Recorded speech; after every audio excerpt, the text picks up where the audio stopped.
Welcome, dear listeners. Tonight, let your thoughts drift gently as we take you on a peaceful journey. This is a space for calm, for quiet moments, and for the kind of stories that settle your heart and slow your breath. Make yourself comfortable, close your eyes if you wish, and allow the world to soften around you. Now, let's begin with tonight's story. Today's story is titled, Summer of Secrets: The Spiral Memory. The morning sun crept through the slats of the window blinds, painting golden stripes across the faded wooden floor.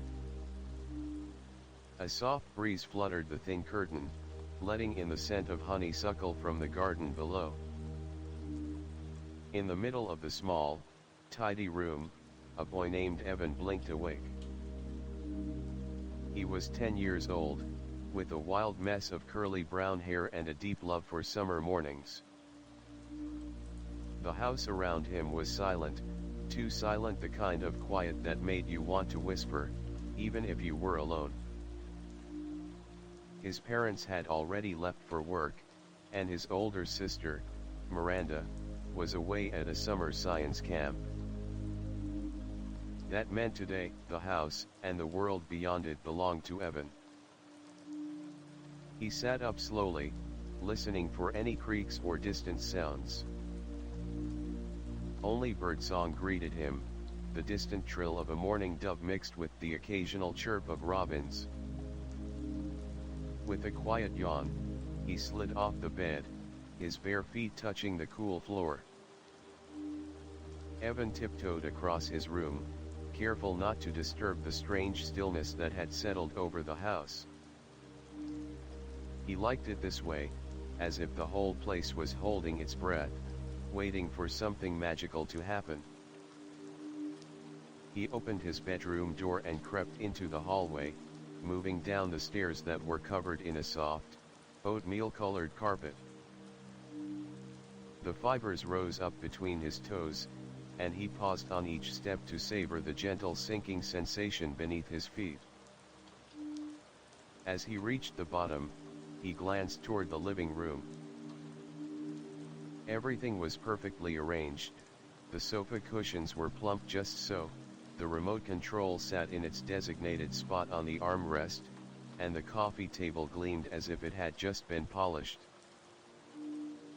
His mom was a perfectionist about her living room: no toys, no snacks, no kid mess.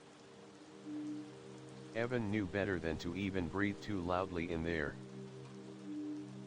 He passed silently through the dining room, his gaze catching on the elegant oval table they only used on holidays. A single beam of sunlight stretched across it like a spotlight on a stage.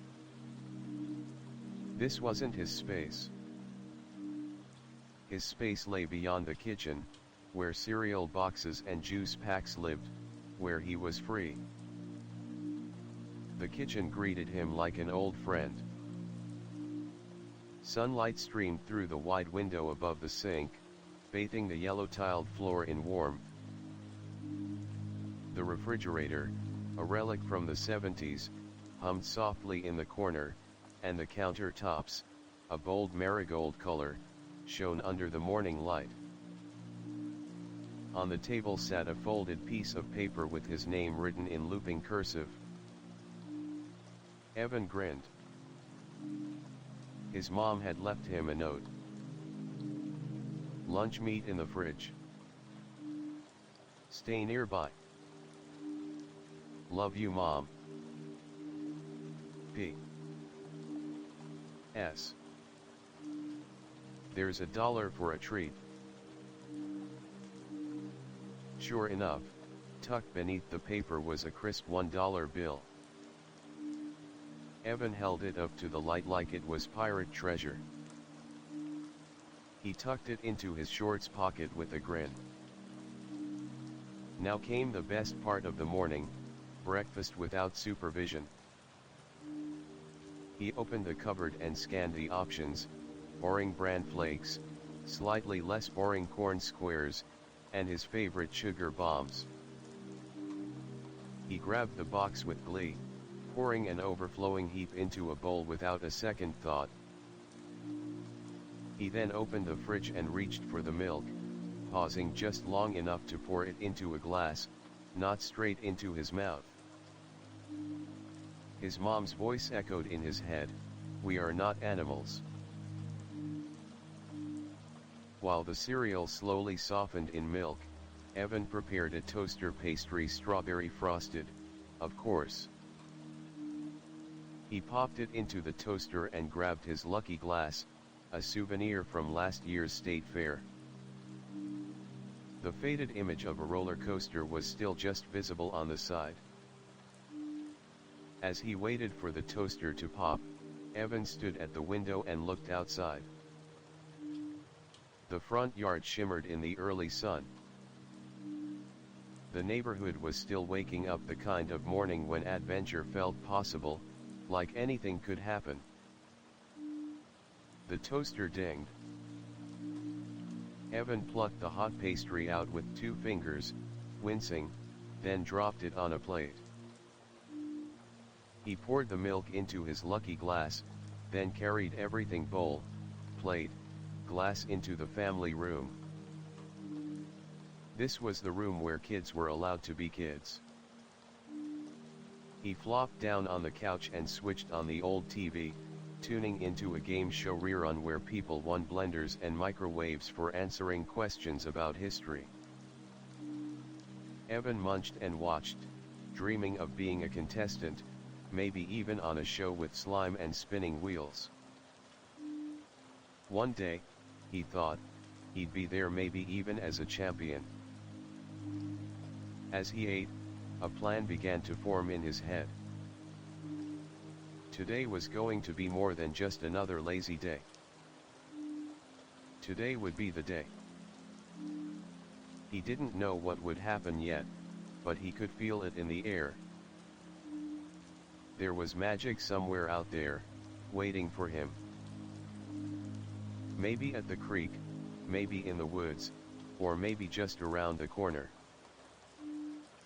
But first, dishes. He returned everything to the kitchen, placed his plate in the sink, and opened the tall cabinet by the fridge. There, hanging from a nail, was the house key tied to a long blue string. He slung it around his neck like a badge of independence. Shoes. He needed shoes.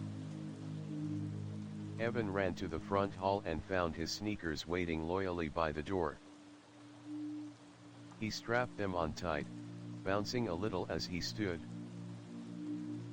Heart racing, head buzzing, key clinking against his chest, he was ready.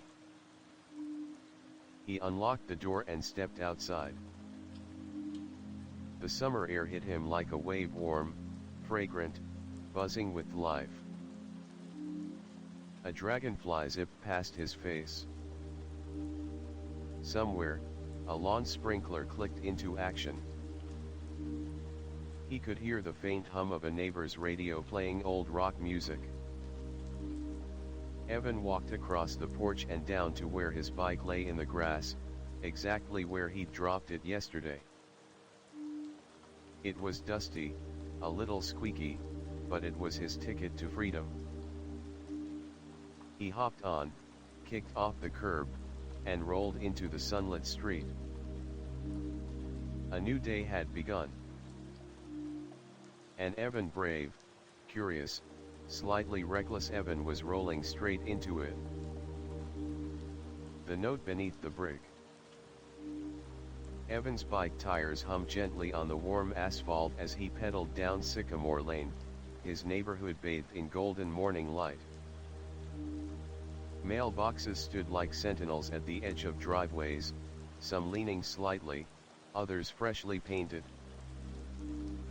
Most windows were still closed, blinds drawn. The world was still in that half-asleep state that only summer seemed to preserve. He wasn't heading nowhere. He had a plan. More specifically, he had a mission.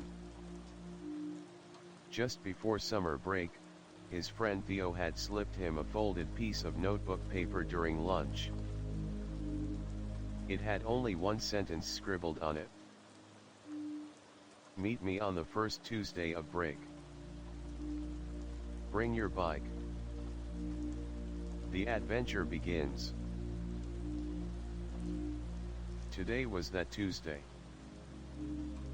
Evan smiled to himself as he sped past Mr. Delaney's house, the one with the gnome army in the front yard, and turned onto Oak Ridge Drive, where Theo lived. As he approached, the house looked ordinary enough: white shutters, a screen door creaking in the wind, and the same faded tricycle that had been sitting upside down on the porch since last summer. But Theo wasn't there. Evan slowed to a stop and looked around. No sign of his friend. No one peeking out from behind the curtains. No signal from the upstairs window, the usual spot where Theo would wave when they had plans. Was he late? Or was this part of the mystery? Evan set his bike against the mailbox and walked up to the porch. The boards creaked slightly under his feet. He checked under the welcome mat. Nothing. Behind the flower pots, just dried soil, and was about to give up when he noticed a loose brick at the corner of the step. He knelt down. Pulled. It slid out easily. Beneath it, tucked neatly between two small stones, was another note. Evan. Don't knock. They'll hear. Go to the tree fort. Bring the box. You'll know the one. T. The tree fort. Evan's heart thudded. The fort was in the woods behind the old dog park, a secret hideout they'd built last summer out of wood scraps, rope, and leftover tarps. It was where they kept their summer treasures: comic books, bottle caps, a single rusted compass they swore could point to treasure if you asked nicely. But, the box. What box? He stood, eyes scanning the porch. Nothing stood out. Until he noticed it, a shoebox near the porch swing, tucked halfway beneath a cushion. It was taped shut with black electrical tape and had a strange symbol drawn on the lid, a circle, with 3 triangles inside it. Evan reached for it and felt a jolt of curiosity. The box was heavier than expected. Whatever was inside made a dull shifting sound when he tilted it. He didn't open it. Not yet. He knew better. With the box tucked carefully under one arm, he mounted his bike again, balancing as best he could, and pedaled away from Theo's house destination, the woods. As he rode, the morning heat began to rise. The cicadas started their summer chorus, and the scent of cut grass and pine sap clung to the wind. Evan took the back roads, past the half-collapsed fence behind the rec center, through the alley that smelled faintly of motor oil, and finally to the path that led into the trees. The woods here weren't deep, but they were dense, full of whispers and shadows, the kind of place that could feel magical or menacing, depending on the day. Today, it felt alive. The entrance to the path was nearly overgrown. He ducked beneath hanging branches and rolled forward, letting the bike glide slowly over roots and gravel. Just ahead, he spotted the old wooden sign they'd painted, the Order of the Rusted Key. Yeah, they were very serious about their club last summer. The fort came into view at the base of the hill 2 stories tall, made from plywood and optimism. It leaned slightly to the left, but it had survived storms, raccoons, and the time Theo fell through the second floor.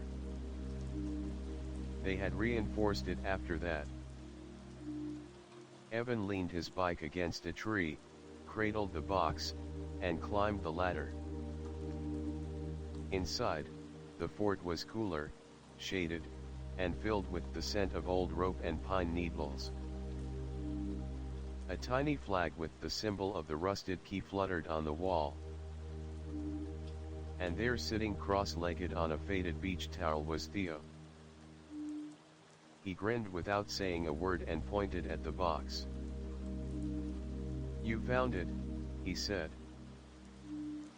"Of course I did," Evan replied. "What's in it?" Theo didn't answer immediately. He pulled out a small pocket knife and carefully sliced through the black tape. With reverence, he lifted the lid.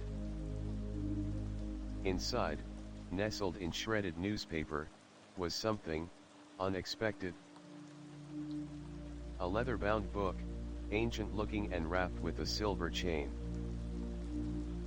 A compass, not their old rusted one, but something shinier, heavier, etched with strange letters. And a small folded map, yellowed with age, with red ink marking what looked like their neighborhood, but not quite. Theo looked up. "This summer isn't just about forts or bike rides anymore," he said. "This," he tapped the book, "is from my grandfather's attic. I wasn't supposed to find it, but I did. And now." He leaned in closer. "We're going to find what it points to. All of it. But we have to follow the clues. No one else can know." Evan looked from Theo to the map, then to the strange compass and book. A grin spread slowly across his face. "I'm in," he whispered. Into the woods, the first clue. A shaft of sunlight filtered through the crooked wood paneling of the tree fort as Evan leaned over the box, eyes wide and full of questions. The old leather-bound book sat between them, its surface worn smooth by age and handling. The silver chain wrapped tightly around it shimmered faintly, even in the shade. A tiny clasp, shaped like a keyhole, glinted at the center. Where did this really come from? Evan whispered, not breaking eye contact with the mysterious tome. Theo sat back against the fort wall, arms crossed, his usual smirk replaced with something more serious. "I found it in a false wall in my grandpa's attic, hidden behind a stack of dusty paintings. The map was inside a jar, and the compass was tucked into the floorboard." Evan picked up the compass. It was heavier than it looked. The glass dome was perfectly clear, and beneath it, the needle didn't point north, it spun slowly, lazily, like it was waiting for something. Around the rim were engraved letters in a language Evan couldn't recognize. They weren't Latin or anything he'd seen in video games or books. The marks looked older, wiser, like they had weight. Theo leaned forward. "My grandpa used to tell stories.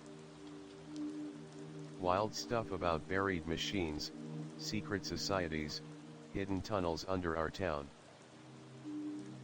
I thought he was just eccentric. But then I found this." He unrolled the map with great care, flattening it against the creaky floorboards. Evan leaned over it. It was hand-drawn in ink, not just of their neighborhood, but of the land beneath it. Strange tunnels, winding symbols, and faint red arrows leading to places that shouldn't exist. Old quarry, the hollow tree, gate of whispers. What's the gate of whispers? Evan asked. No clue, Theo admitted. But that's where the arrow leads first. Evan grinned. Then that's where we're going. They spent the next hour preparing, grabbing their backpacks, packing water bottles, peanut butter sandwiches, flashlights, and a walkie-talkie set with near-dead batteries. Evan, ever the cautious one, also packed bug spray, his trusty multi-tool, and 3 spare socks just in case. Theo had one last thing. From beneath a tarp in the corner of the fort, he pulled out an old baseball bat, not for baseball, but just in case something weird follows us. Evan wasn't sure if Theo was joking, but he liked that kind of thinking. By midday, they were pushing their bikes deeper into the wooded path behind the fort, terrain too uneven to ride on. Vines hung low, brushing against their arms. Birds scattered ahead of them, and every now and then, a squirrel chattered angrily from a branch. About 20 minutes into the walk, the air started to change. It got cooler, damper. The sun couldn't quite pierce through the thick canopy. The map's arrow pointed them along a side trail they'd never taken before, a faint path of flattened grass that seemed to lead deeper into silence. Theo stopped. Smell that? Evan sniffed. Earth. Mushrooms. Decay. Exactly, Theo nodded. We're close. They followed the path until it opened into a small clearing. In the center stood a massive tree, taller and broader than any they'd ever seen in these woods. Its bark was dark, knotted, and covered in pale green moss. And at its base, a hollow, big enough for a person to crawl through. The hollow tree. They dropped their bags and approached, the map in Evan's hands now flapping in a soft wind that hadn't existed minutes before. He crouched near the entrance, peering inside. It wasn't just a hollow. It was a tunnel. Dirt-walled, leading down at a slant. Think it's safe? Evan asked. Theo stepped forward, hand on his bat. Only one way to find out. They took out flashlights and crawled in. The air turned damp and thick, filled with the scent of wet soil and something older, the kind of mustiness that comes from things long buried. The light from the entrance faded quickly behind them. The tunnel led them about 15 feet in before it opened into a small underground chamber. The room, if it could be called that, had a low ceiling, roots trailing like chandeliers. The walls were etched with more of the same strange symbols as the compass. And in the center of the room, resting on a natural stone pedestal, was a wooden panel. On the panel was carved, "To hear the whispers, you must first become silent." and beneath the panel a keyhole. Theo pulled the chain from the book, examining the tiny key-shaped clasp. "You think?" Evan nodded. "Try it." Theo inserted the key-shaped clasp into the hole. There was a faint click. Then the air shifted. No sound. Not even breath. The silence was absolute, a vacuum. The lights dimmed, not by the batteries, but by something else. Then, just at the edge of their hearing, whispers began to rise. Not from any direction, from everywhere. Names. Dates. Fragments of conversations. Voices neither of them recognized, but that seemed to recognize them. Evan clutched the compass.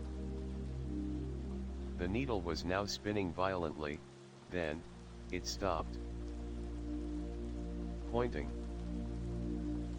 Theo looked at Evan. "This isn't just a summer mystery." Evan nodded slowly. "It's something old. Something waiting." And in the silence that followed, the wall ahead of them slid open. Beyond it, stone steps leading down, far deeper than any tree root should go. And far darker. They looked at each other.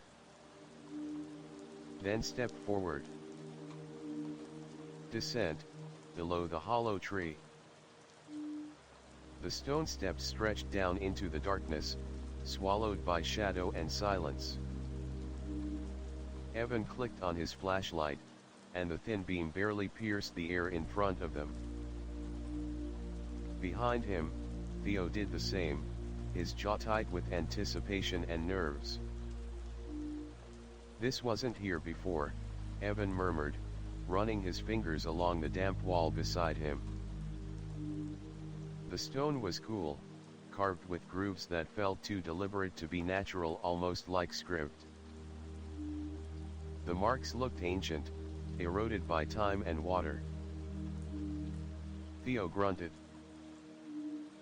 Or it was always here, just waiting for the right key. They descended slowly. Each step creaked slightly underfoot, not from rot, but from age, as if it hadn't been walked on in decades. Dust floated like lazy fireflies in the flashlight beams. Far above, the sound of the wind in the trees was already gone. Down here, it was just the two of them, and whatever lay ahead. After what felt like 20 steps, the stairway opened into a vast, vaulted chamber. Evan stopped short. Whoa. The space was breathtaking, a cathedral of stone hidden beneath the forest. Moss and lichen glowed faintly along the walls, emitting a bioluminescent shimmer. Crumbling pillars reached toward a ceiling lost in darkness. In the center stood a circular stone platform etched with more runes, and at its heart, a metal sphere about the size of a basketball, suspended in the air, not touching anything. Theo stepped forward slowly, his voice hushed. "You seeing this, or did I just eat a moldy sandwich for lunch?" "It's floating," Evan whispered. What is this?" They circled the platform, careful not to step on the carvings.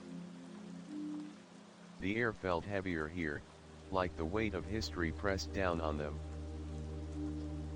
Theo crouched beside the edge and pointed to a line of symbols carved into the floor. "These are the same as the ones on the compass." I think. I think it's a message. Evan pulled the compass from his pocket. The needle now pointed directly at the sphere. Slowly, cautiously, he stepped closer, and as he did the sphere responded. A hum. Soft at first, then rising in pitch. Theo leapt back. Dude, it's reacting to you. Evan froze, heart pounding. I didn't touch it. The humming intensified.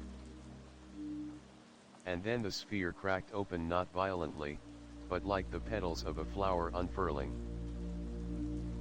Inside was a small object, glowing faintly blue, hovering in the center. A key. Not a modern one, it looked forged by hand, old and elegant, made of some silvery metal that shimmered like moonlight. Evan reached for it, and just before his fingers touched it, the chamber changed. A sound like thunder rolled through the space. The runes along the wall flared to life, glowing with the same blue light. The floating key dropped into Evan's hand with a weight that felt far greater than its size. And then, a voice. Not loud but deep, resonant, and everywhere at once. The gate has opened. The sleepers stir. Theo's eyes went wide. Okay. That's new. Evan swallowed. What gate? What sleepers? Before Theo could answer, a sound echoed behind them, a dull metallic clang. They spun around. The stairway was gone. The wall had closed behind them. No, no, no, Theo ran to where the stairs had been and slapped the stone. It sealed us in. Evan turned back to the platform. The glowing key pulsed gently in his hand. Then he noticed something at the far side of the chamber, a door. It hadn't been visible before, but now, it stood illuminated, framed by the same glowing script. It wants us to go forward, Evan said. Theo shot him a look. Do you hear yourself? It wants us. Since when are we listening to ancient floating keys? Since this became more than a summer scavenger hunt, Evan said grimly. With no other choice, they approached the door. It opened silently, revealing a narrow hallway lined with murals, hand-painted images that flickered to life as they passed. Scenes of a town, long ago. People wearing old-fashioned clothes, miners, farmers, families. Then shadows. The murals turned darker. Strange shapes slithered through forests. Eyes glowed in the night. A great storm.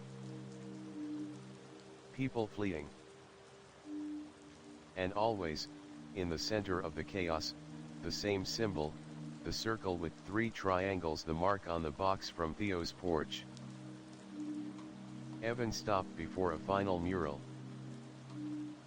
It showed children, 2 boys, standing in a clearing, one holding the glowing key. Theo stared. That's us. Evan's breath caught. They were painted there, unmistakably. Their faces. Their clothes. The backpacks. Okay, Theo said, backing up. This is beyond weird. Evan stared at the glowing key in his hand. This isn't just a map to some buried treasure. This is prophecy. They pressed on. The hallway led to another room, smaller, more intimate. In its center stood a stone pedestal, and resting atop it, a scroll sealed with wax. Evan broke the seal and unrolled it. The parchment crackled with age. On it, handwritten in beautiful looping ink. To those who follow the compass of veils. You are the chosen navigators. The guardians have faded. The breach must not widen. The hollow was never just a tree. It is a prison. Theo exhaled sharply. What kind of prison? Before Evan could reply, the lights dimmed again. And something moved in the shadows. A scraping sound, low and slow, like claws on stone. Then a whisper. Not from the walls. From the dark. Visitors, after so long. Evan turned. And saw eyes. Not human. Not animal. Watching. Waiting. The guardian beneath. Evan froze. His flashlight beam shook in his hand as it illuminated the far wall of the chamber, where something stirred in the shadows. Two pale eyes blinked open, reflecting the bluish glow of the key. They were set low, wide apart, in a face that was more suggestion than flesh, a distortion in the air, like smoke taking shape. It had limbs, or things like limbs, long, jointed, and clawed, scraping gently across the stone floor. Theo gripped his bat tighter. Tell me that's just weird fog, man. Evan didn't answer. He stepped slowly in front of Theo, holding out the glowing key like a shield. The creature shifted but didn't advance. Its form shimmered, uncertain, and then it spoke. Not in words but in thought. The key wakes the seal. The seal trembles. Who dares disturb the prison? Evan heard the voice inside his head, vast and cold, like a mountain speaking. The chamber vibrated slightly with each word. He licked his lips, trying to keep his voice from shaking. We're just kids. We didn't mean to. We found a map, and a book, and the book should have stayed lost. The map should have burned. You carry the compass of veils. Evan blinked. Compass of what? The compass that bridges what is and what was locked away. Theo whispered, Dude, I think we just stepped into some kind of ancient containment zone. The creature shifted again. Though its form remained indistinct, Evan could now see faint patterns spiraling along its limbs, the same symbols from the murals and the compass, alive, glowing faintly across its surface. Then something strange happened. It bowed. You carry the key. You are marked. You may pass. but one must stay. The seal must always have a watcher. Evan and Theo exchanged a horrified glance. "No way," Theo said. "You can't be serious." But the guardian didn't move.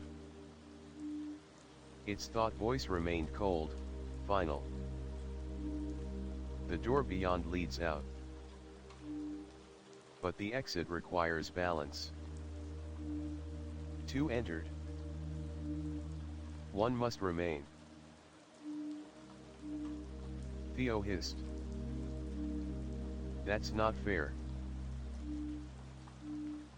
Evan's mind raced. "There has to be another way. Something we can do." "There is one, ancient rite. Trade memory for passage." Theo blinked. "Memory. One of you may choose to forget this place.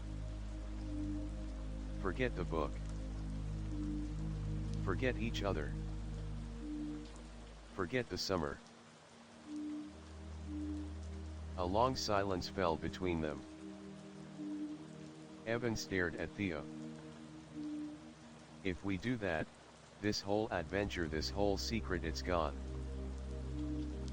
You'll wake up tomorrow and think you just played video games all day." Theo's jaw clenched.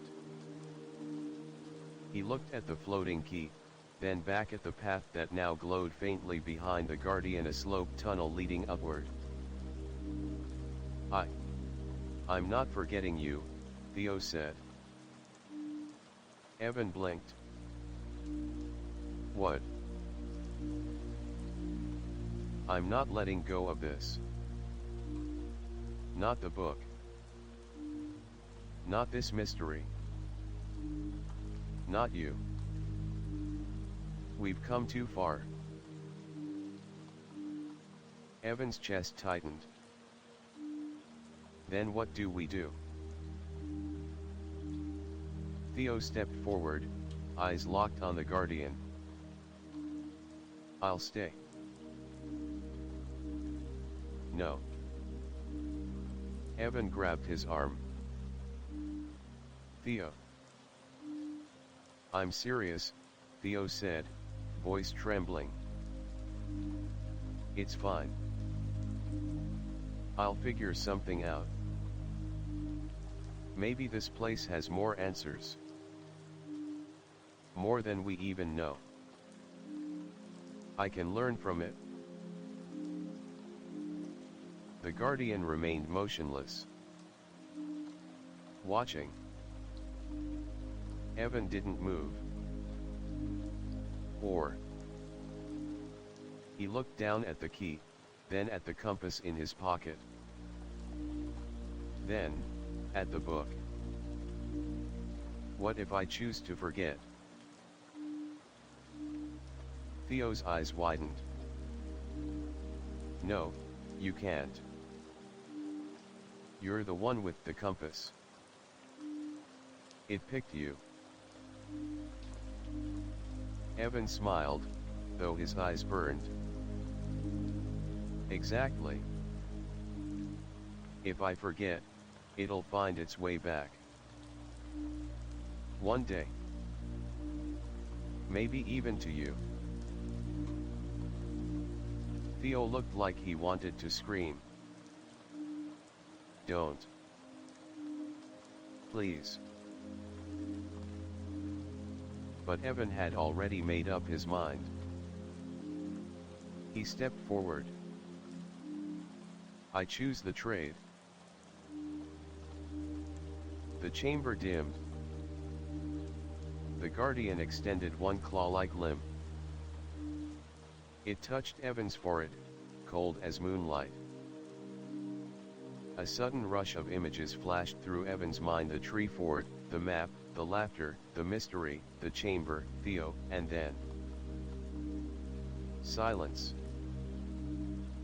Darkness. And then light. Evan blinked. He was standing at the edge of the forest, his backpack on, the sun warm on his face. His bike leaned beside him. He frowned. Weird. I must have fallen asleep in the sun. He looked around. No sign of Theo. No key. No compass. Just summer. He shrugged, got on his bike, and pedaled home, humming a song he couldn't quite place. Back beneath the hollow tree, the guardian stood still. And Theo, standing alone in the chamber, watched the last spark of the key fade into the air. He whispered to no one, "I'll get you back, Evan. I swear." Then he turned, and walked deeper into the dark. Echoes of a forgotten summer. Evan coasted down the sidewalk, humming a tune he couldn't quite remember the name of. His mind felt clear but thin, like a fog had just lifted or was about to roll back in. He slowed his bike as he neared his house. The street was quiet, soaked in golden afternoon sunlight. A sprinkler hissed somewhere nearby, and a lawnmower droned in the distance. Everything felt normal. Familiar. Yet, not. He couldn't shake the feeling that something was missing. As he stepped through his front door, he was greeted by silence. His mom wouldn't be home until evening, and Miranda was still off at science camp. Evan dropped his backpack and wandered into the kitchen. The note was still on the table. Lunch meat in the fridge. Stay nearby. Love you, Mom. P.S. There's $1 for a treat. The dollar was gone. Weird. Had he already used it? He couldn't remember. Evan opened the fridge, grabbed some juice, and took a long drink. His eyes drifted to the kitchen window. Out in the backyard, the tree branches danced in the wind. For a second, he thought he saw movement. A shadow. He shook his head. Maybe I should just chill out, he muttered to himself. He retreated to the living room and collapsed onto the couch. The TV flickered on, and a cartoon blared. But Evan didn't watch. He was staring at the ceiling, lost in thought. That itch in his brain wouldn't go away. Something had happened today. Something important. But when he tried to focus on it, it slipped through his fingers like sand. He sighed. Maybe a ride would help. He grabbed his bike again and set off, pedaling aimlessly through the neighborhood. The sun was lower now, casting long shadows across the pavement. He passed the rec center, the library, and the quick shop on the corner. His stomach growled. Evan reached into his pocket. He didn't expect to find anything, but to his surprise, there was a crumpled receipt. Quick shop. Grape soda X1. Popping candy X1. Total, $1. 00. Cashier, Heather. He stared at it. I didn't buy this. Or did he? Heather, the name tugged at something. A face, a laugh, a memory of sitting on a curb, sharing candy and soda with. Nothing. Gone. He crumpled the receipt again, shoved it in his pocket, and pedaled harder. His wheels carried him toward the park. Toward the woods. Before he realized it, he was standing at the edge of the trail that led to the hollow tree. He didn't remember why it felt important. He only knew that it was. The trees loomed tall and ancient, their branches whispering above him. Evan stepped forward. The path was overgrown, unfamiliar, like no one had walked it in years. Still, his feet moved on instinct. He reached the clearing. The hollow tree stood before him, massive and dark, bark gnarled with age. His heart pounded. He stepped closer. Knelt down. There at the base, a stone. He brushed away the moss. Etched into the surface, barely visible. E.T. Initials. He touched the carving. A rush of air whooshed through the clearing. The wind picked up. The tree groaned. And suddenly a vision. Flashes. The map. The glowing key. A boy's face, eyes wide with fear and loyalty. I'll get you back. Evan staggered back, gasping. What the heck was that? The vision vanished, but something remained, a word. Not spoken. Not written. Whispers. His hand trembled as he reached into his back pocket. It shouldn't have been there. But it was. A booklet. Faded leather. Silver chain. Unmarked. He didn't remember finding it. He didn't remember carrying it. But it was his now. He opened it. On the first page, in handwriting that looked half ancient, half familiar, were only two words. Remember me. And underneath it, a name. Theo. The map reawakens.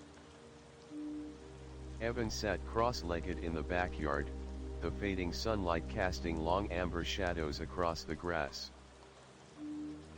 The old booklet rested in his lap, the strange one with the silver chain. He had no memory of how he found it. No memory of who Theo was. And yet, the name pulsed in his mind like a heartbeat. He turned the next page. A crude drawing of the town, but distorted. Roads twisted in impossible angles. Familiar buildings were missing, while strange symbols marked places he'd never heard of, the Gate of Whispers, the hollow tree, the breach. More and more, the world around him felt like it was wearing a mask. He pulled out a pencil and began tracing a familiar route on the map, from his house, to Theo's, to the old woods. The lines felt like déjà vu in graphite form. Each stroke lit up fragments of memories behind his eyes, laughter, running through trees, a glowing key. The moment the pencil touched the area labeled veiled chamber, he felt it. A shock. Not painful, just real. His breath caught as an image flashed in his mind, Theo, alone in darkness, looking up at something vast and terrible, and whispering Evan's name. He dropped the pencil, hands shaking. Okay, he whispered to himself. This isn't just in my head. He stood up, pocketed the booklet, and hopped on his bike. Meanwhile,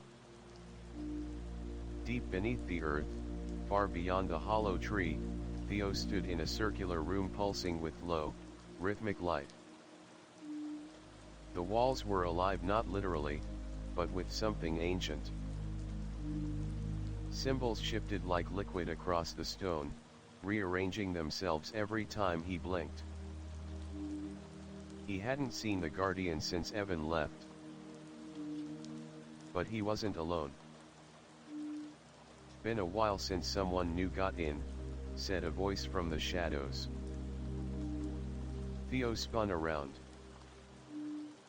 Out of the dark stepped a girl, no older than he was. Her clothes were dusty, worn. Her dark hair was tied in a messy braid, and her eyes gleamed with intelligence and suspicion. Who are you?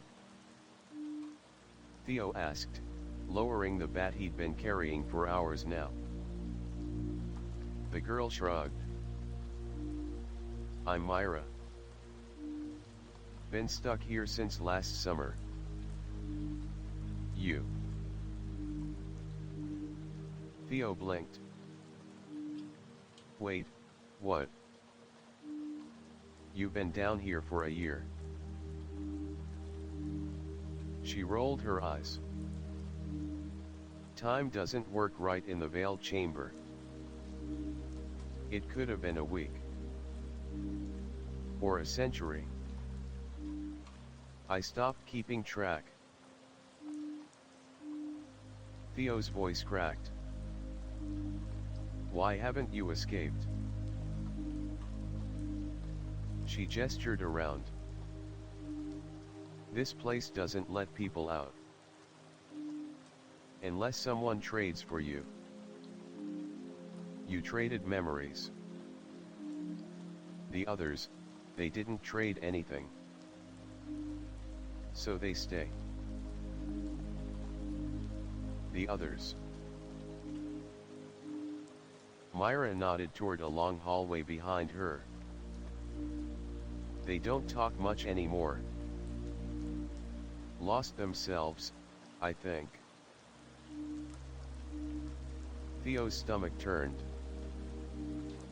I have to get back to Evan. He chose to forget me. But he's still out there. Myra studied him for a long moment. If he really cares, he'll come back. But until then, you're gonna need help surviving down here. Theo exhaled slowly. So what do I do? Myra smirked. First rule, never walk through a door you didn't open. Why? Because down here, sometimes the door opens you. Back on the surface. Evan arrived at the town library. Something had pulled him there, not logic, not memory. Just a tug in his chest. Inside, the place was nearly empty. Miss Kendricks, the elderly librarian, smiled from the front desk. Hello, dear. Looking for anything special? Evan blinked. Do you have anything on forgotten tunnels? Hidden places under town? Miss Kendrick's smile didn't fade. Basement. Far wall. Right shelf. Third from the bottom. He frowned. You didn't even. I remember you, she said, eyes glinting strangely. You asked the same question last week. Evan felt a chill. He made his way down to the basement, past rows of old shelves, until he found the one she mentioned. The book was there. Whispers Beneath the Soil, The True History of Sycamore Hollow. He opened it. Inside were illustrations of the very same runes he'd seen in the booklet. Mentions of the Compass of Veils. References to a group called the Custodians, children chosen by fate to guard a breach between two worlds. And a page titled, Known Entrances to the Veiled Chamber. His fingers hovered over a map. They're circled in ink. The hollow tree. The abandoned greenhouse. The whisper well. The quarry edge. He blinked. 4 entry points. And one note scrawled in the margin. Each requires a key. But only one will remember where it fits. His head swam. If there were multiple entries. Maybe there were multiple keys. Multiple guardians. Maybe. He could get Theo back. The girl beneath the world. Somewhere deep below the surface. The echo of footsteps in the stone corridor was the only sound that accompanied Theo and Myra as they descended a spiral stairwell cut into living rock. Their flashlights swept over damp walls covered in glyphs, some glowing faintly, others seemingly scorched into the stone. Theo kept glancing sideways at Myra, trying to read her. She moved with the confidence of someone who'd been here far too long, but she still had the spark, a survivor's glint in her eye. You said you've been here since last summer, Theo asked, voice low. How did you get stuck? Myra didn't look at him. I followed a music box down a tunnel. There was this old greenhouse at the edge of town. Been abandoned for years. Everyone said it was haunted. One day, I heard music coming from it. I went inside. Theo nodded slowly. That was one of the entry points in the book. Myra raised an eyebrow. You found the book? Theo hesitated, then nodded. Evan and I. But he forgot. He chose to forget so I could escape. Only, I didn't. Something in Myra's expression softened. You really care about him? Theo swallowed. He's my best friend.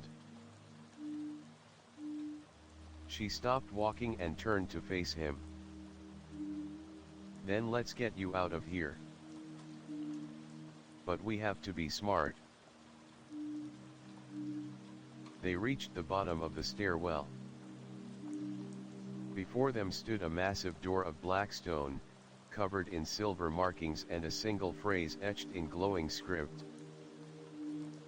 Beyond this gate lies memory's echo.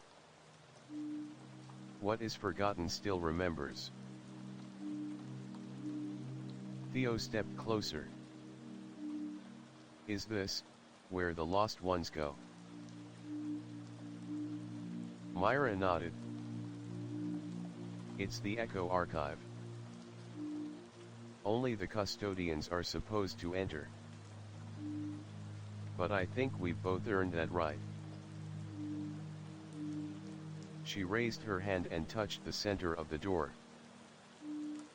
The symbols rippled outward, and with a low grinding sound, the door creaked open.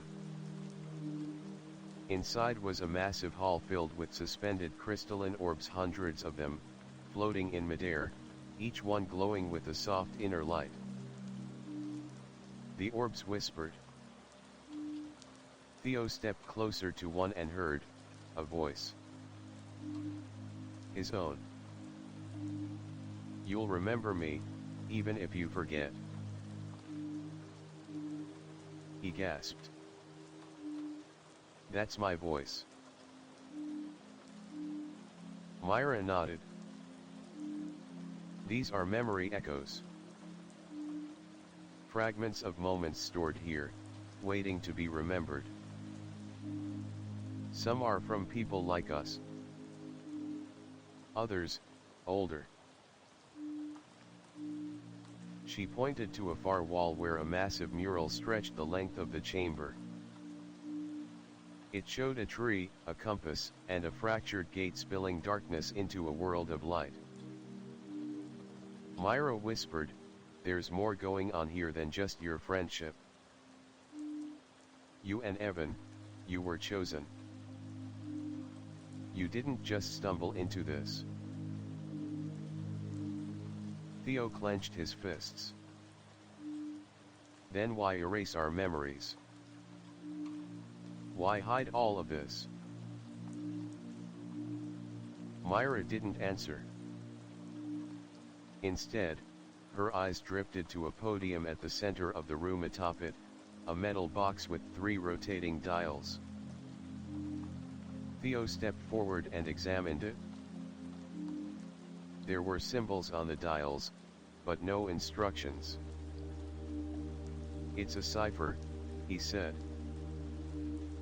We need a code. Myra reached into her coat pocket and pulled out a folded scrap of paper. I found this months ago. Never knew what it was for. Until now.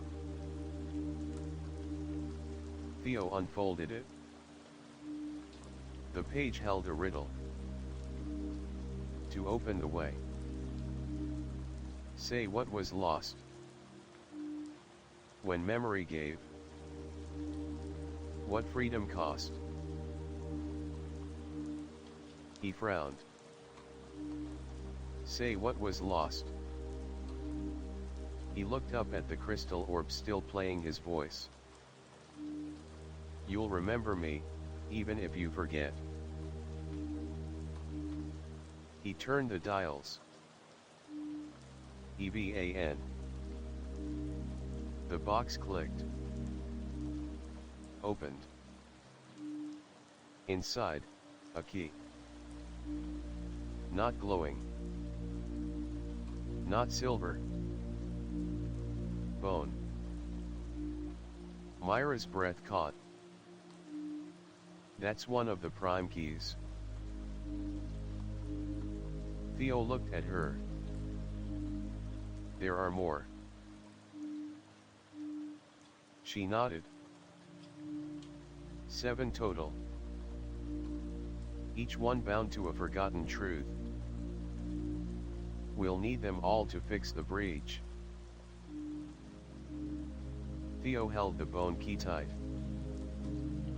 Then let's start hunting. Meanwhile, on the surface, Evan stared at the map in the strange booklet. 4 locations. 4 entries. He'd already visited the hollow tree. The next closest. The abandoned greenhouse. He hopped on his bike and pedaled across town, the wind tugging at his sleeves. The sun had begun its descent, painting the sky with streaks of orange and violet. The greenhouse lay beyond the edge of the old orchard, where the trees grew twisted and wild. The building was skeletal glass shattered, vines crawling through the iron ribs of the frame. But something glowed inside. He dismounted, approached slowly, and stepped through the crumbling archway. The air was thick with floral decay and pollen. And there, in the center of the ruined greenhouse, was an old music box. It clicked once, then began to play. A lullaby. Evan's heart raced. As he stepped closer, the ground gave way beneath him. He fell tumbling through dust and roots and echoing silence until he landed hard in a familiar hallway. The veiled chamber. And far ahead, a flickering light. And a voice. Theo. Reunited in the rift. The corridor was colder than Evan expected, not in temperature, but in feeling. The air pressed in around him, thick with memory, with the heavy scent of whetstone and old time. The glow from his flashlight illuminated symbols along the walls, familiar ones. He had seen them before. Somewhere. You'll remember me, even if you forget. That voice, whose voice was that? He rounded a corner. And there, in the flickering blue light of a runestone pedestal, stood Theo. His back was turned, shoulders tense. At his side was a girl with a braid, older, sharper in her gaze, but with something gentle behind her eyes. Theo turned slowly. And froze. Evan froze too. For a moment, neither said a word. Just the echoes of water dripping from above, the quiet hum of ancient stone. Then a whisper. Evan. Theo's voice cracked. Evan stepped forward. Theo. He didn't know how he remembered. He just did. Everything came crashing back: the tree fort, the map, the key, the sacrifice. 1,000 memories flooding through his chest like a breached dam. Theo stumbled forward, then ran the last few feet and slammed into Evan in the most awkward, emotional hug either of them had ever given. Evan laughed through tears. Dude. You smell like mold and rocks. Theo punched his arm. You forgot me, idiot. You made me forget. Evan shot back, grinning through wet eyes. They pulled apart, and Theo looked at him with a new weight behind his gaze. You found your way back. Evan nodded. I think. I was always meant to. Myra stepped forward, arms crossed. All right, romance moment over. We've got a problem. Evan blinked at her. Who's this? Theo wiped his eyes. Myra. Been stuck down here longer than me. She knows stuff. A lot of stuff. Myra arched an eyebrow. Like how there are 7 prime keys, and we just found one. Evan's eyes widened. You're saying we're only on chapter 1 of a 7-level dungeon? Myra smirked. Try labyrinth. Theo gestured to the bone key, which now hung from a chain around his neck. Each key unlocks part of the breach. We don't know what happens if it opens, or what happens if it doesn't. Evan pulled out his booklet. Then we find the others. The map shows at least 4 entrances. That's 4 chances. Myra pulled out a crumpled parchment, unfurled it against the pedestal stone. I've been mapping things too based on whispers and old murals in the Echo archive. Evan leaned in. Wait, what's that mark? Myra pointed. That's the whisper well. It's supposed to be sealed. But last week, I heard something crawl out of it. Theo paled. You think something escaped? Myra nodded. Or something is trying to get in. They stood in silence for a beat. Then Evan took a breath. Then we go. Together. We find the next key. We stop whatever's waking up. And maybe, along the way, we figure out why us. Why this summer? Why now? Myra tilted her head. And if we can't stop it? Evan's eyes met hers unflinching. Then we make sure the world is ready. Theo reached out and slapped his hand into Evan's. Evan grinned and grabbed Myra's. 3 hands. 1 circle. 1 purpose. Suddenly, the chamber lights flared. A pulse raced through the ground. And behind them a new door opened. Runes flickered across its arch. To pass into the next trial, memory must be tested. Fear must be met. The truth must be chosen. Evan looked at Theo. Theo nodded. And the trio stepped through. Together. The mirror trial. The door slammed shut behind them with a sound that echoed far too long for a single chamber. Evan, Theo, va Myra dung sat en hao, on sang tu ke den qua ho lap lu nu so hi Thursday dang doi phia truok. Ken fong moi ho boak veo kong jin bat kynoi now kak trong bail chamber. Kong kon en hung buk tu ongda the rap, kong kon ky tu ko, kong kon jing ri rao tu en hung by mat tu adat. Chi la kuan. Mot mi kung bang kuan.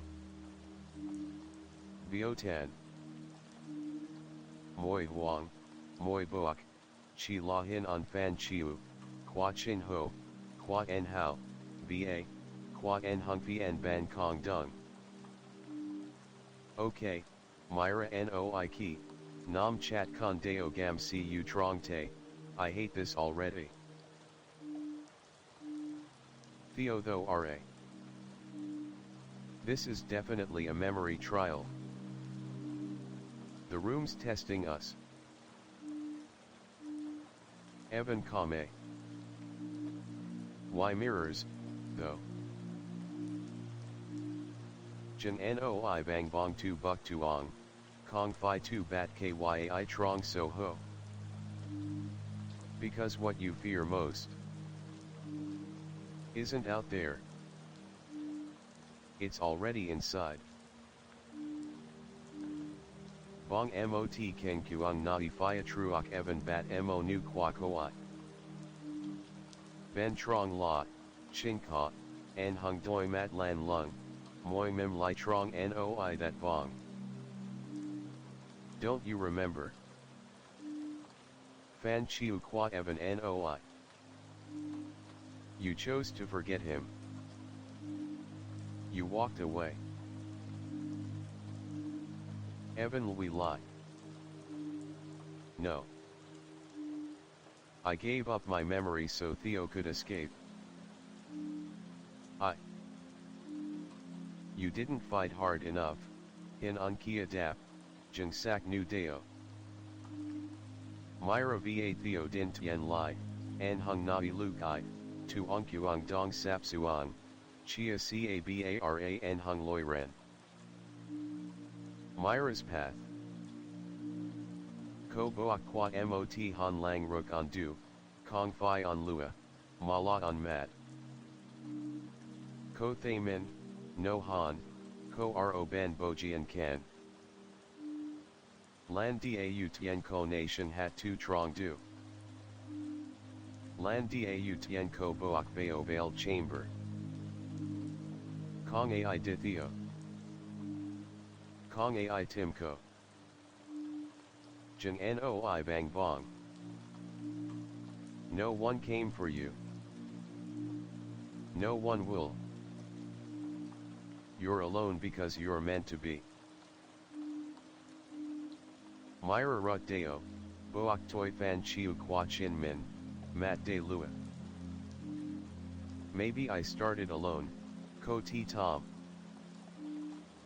But I won't finish this way. Theo's Path. Bong Toi Sung Quan Ka Mo Dan, De Lo Kin Fong Trong Trong Na Cai Nai Evan Quen Het. Cai Nai Ka Doi Suot Ca Boa Chiu. Kong Motaitro Lai. Trong Kuang La Ching Ka En Hung Gia Han. Mat Lan. Moi Mim. He forgot you. And you still chased after him. That's not loyalty. That's desperation. Shut up, Theo T. Tom. You're just the sidekick in his story? No. Not anymore. Evan's Path, the core. Ka Boak Toi Mot Koi Kuang Kong Lo O Jung Tam Mi Kung, Noi Kak Fan Chiu Bat Dau Hop Lai Ton Mot. Ogu La Evan, Nu Cu, An Hong Kong Ko Kyuc Now Ve Han Trin. Mot Evan Kong Biat. Who are you without the story? Fan Chiu Hoi. If you don't remember what matters, do you matter at all? Evan Lang Nuoi.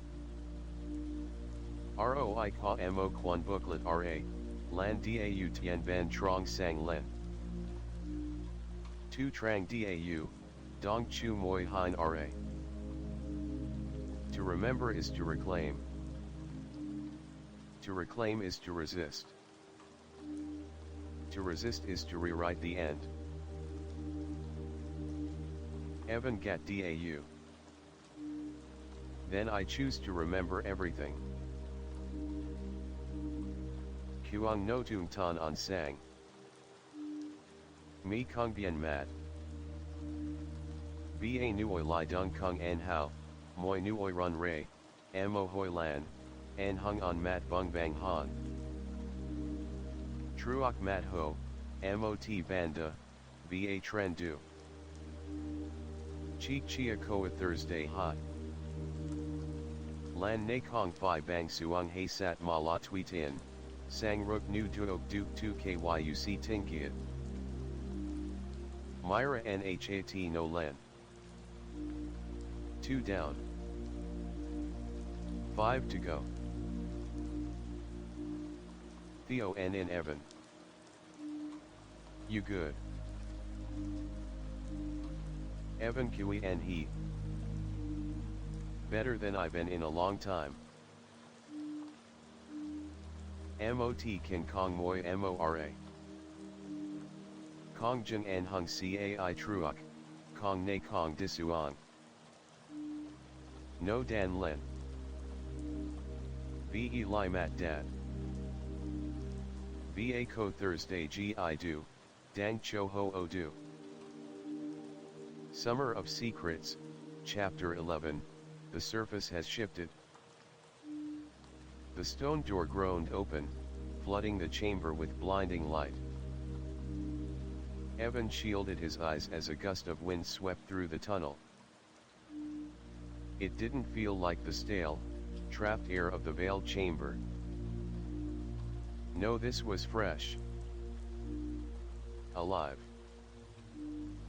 Sunlight spilled into the corridor, illuminating dust motes that danced like tiny stars.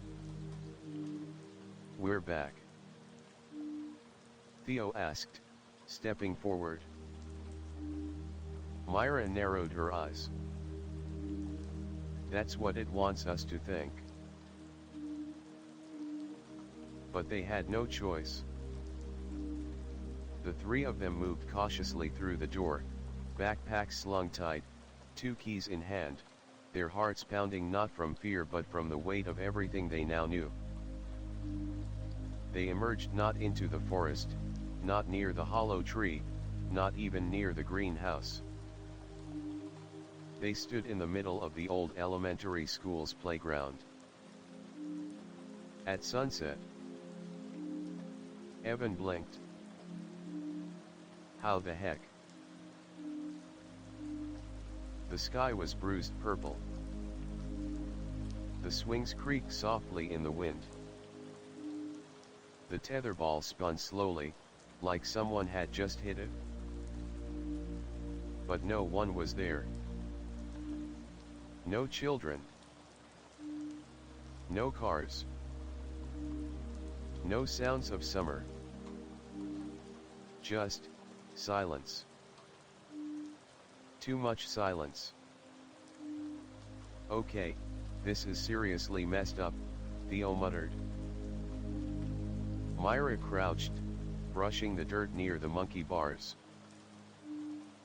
Her fingers touched a long, black scratch in the ground like something sharp had crawled out from below. Something's breached, she whispered. Something followed us out. Evan turned slowly.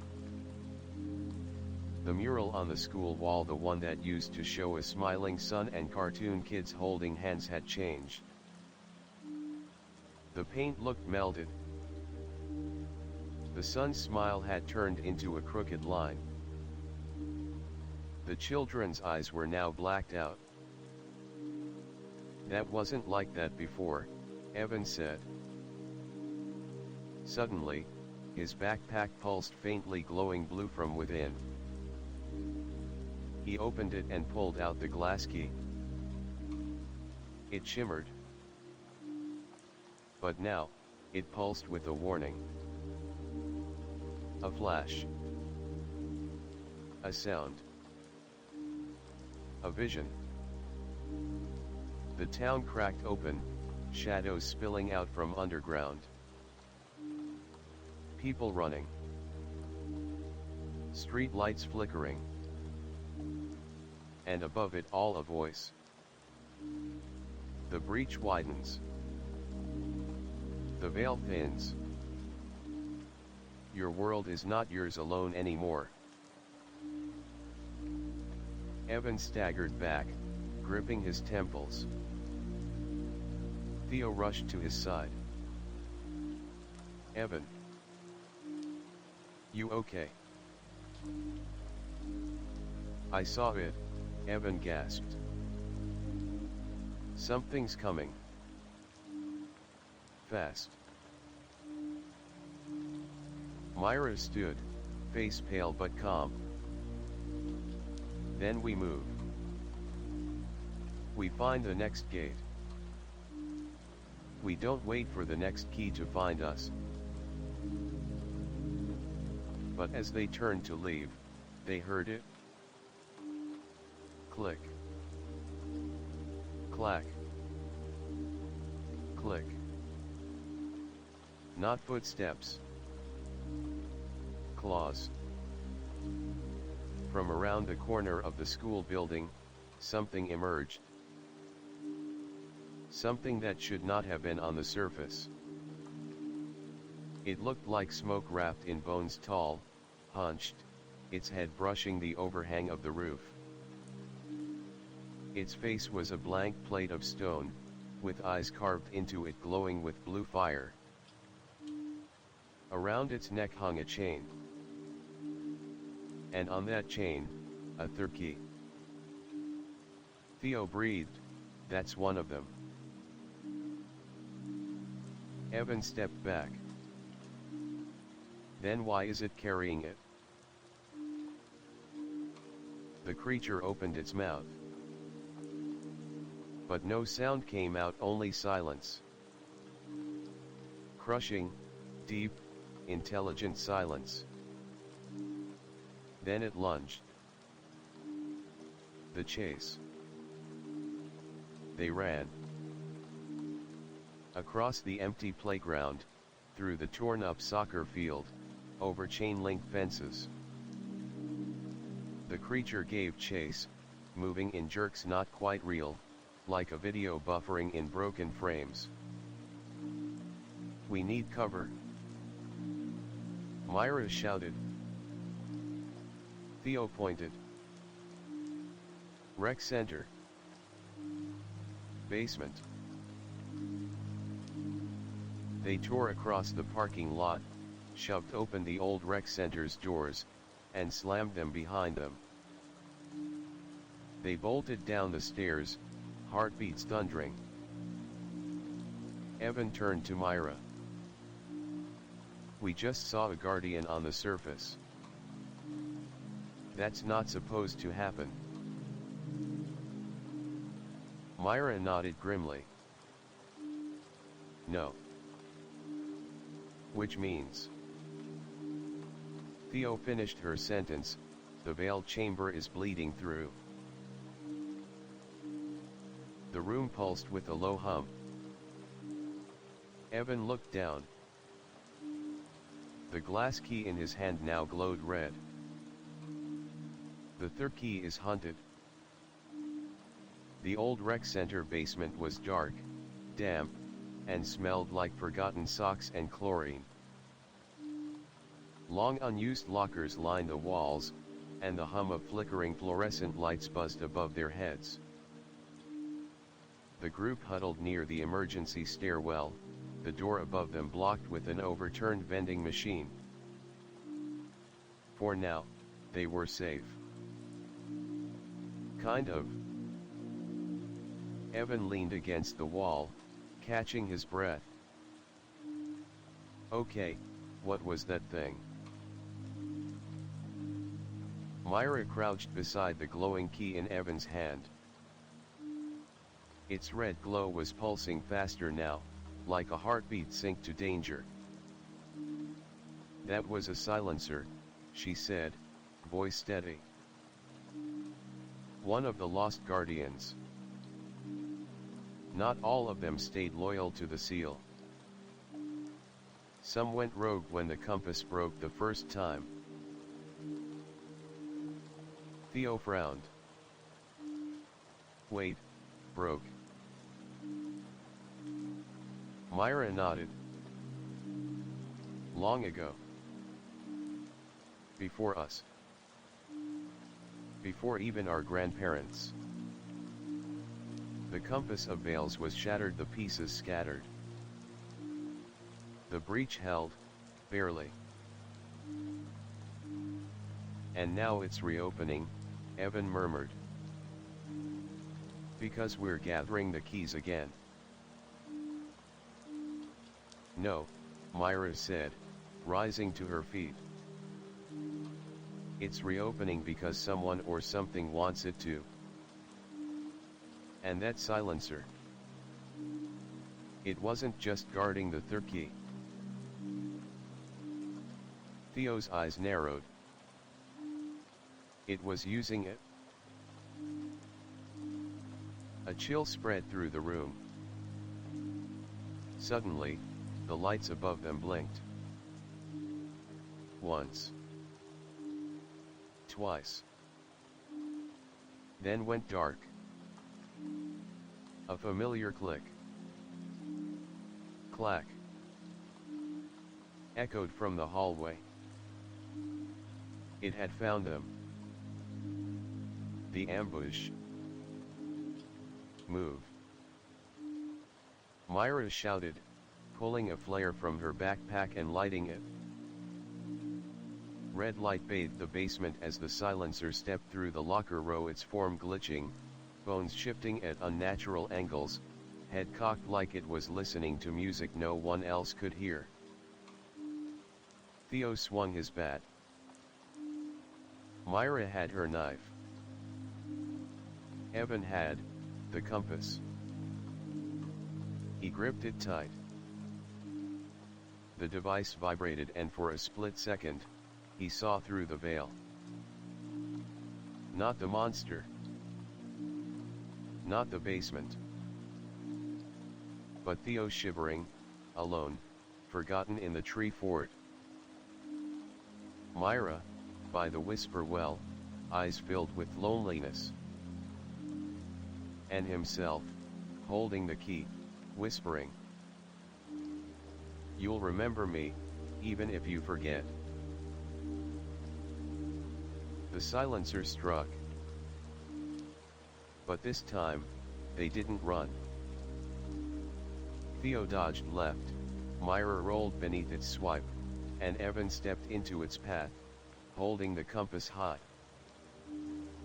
Now! He shouted. The compass flared blue. And the silencer froze. Its body flickered, like a corrupted hologram. And in its chest, something glowed. Theo saw it. The key. It's embedded inside it. Myra lunged blade out and stabbed directly into the center of the creature's chest. For a moment, silence. True silence. Then, crack. The silencer shattered into smoke and bone fragments, which scattered across the floor like leaves in a storm. And from the ashes, something floated upward. A black key, cold and sleek like obsidian, carved with a spiral symbol. The third key. Evan reached for it, and the moment he touched it, a ripple of sound burst through the air. Voices. Laughter. Crying. Screaming. Every memory ever taken. They collapsed to the floor, gripping their heads, flashes of lives not their own coursing through them. When it ended, they lay in silence. Theo sat up first. 3. Myra opened one eye. 4 more. Evan clutched the black key. But it's changing. They're not guarding the keys anymore. They're hiding them inside themselves. Myra stood slowly. Because if we get all 7, Theo finished the sentence, we'll learn the truth.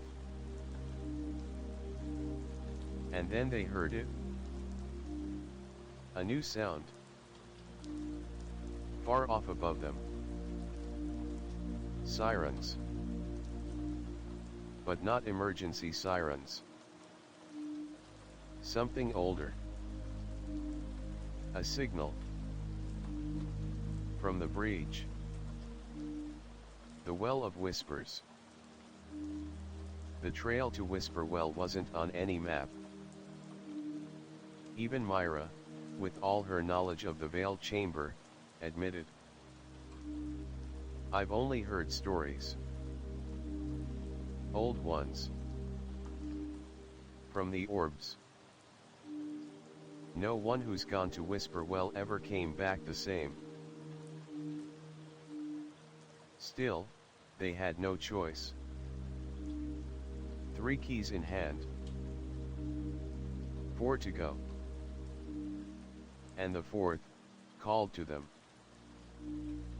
They followed an overgrown deer path behind the quarry, where vines choked abandoned machinery and rusted wheelbarrows slept beneath the weeds. Each step deeper into the woods seemed to quiet the world as if nature itself was holding its breath. Finally, they reached it. A stone circle half buried in moss, tucked between leaning trees. The well sat in the center, rim cracked, ropes frayed. There was no bucket. No pulley.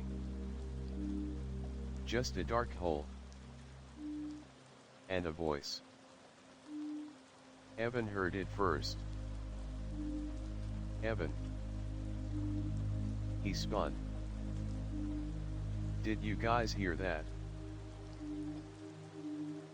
Theo shook his head. Hear what? But Myra was pale. It's starting. Theo. Now Theo turned, eyes narrowing. You left him. You made him forget. You let yourself be forgotten. Their voices. From the well. From the wind. From nowhere. Evan stepped back. No, that's not true. Myra's jaw tightened. The well doesn't guard the key. It tests your loyalty.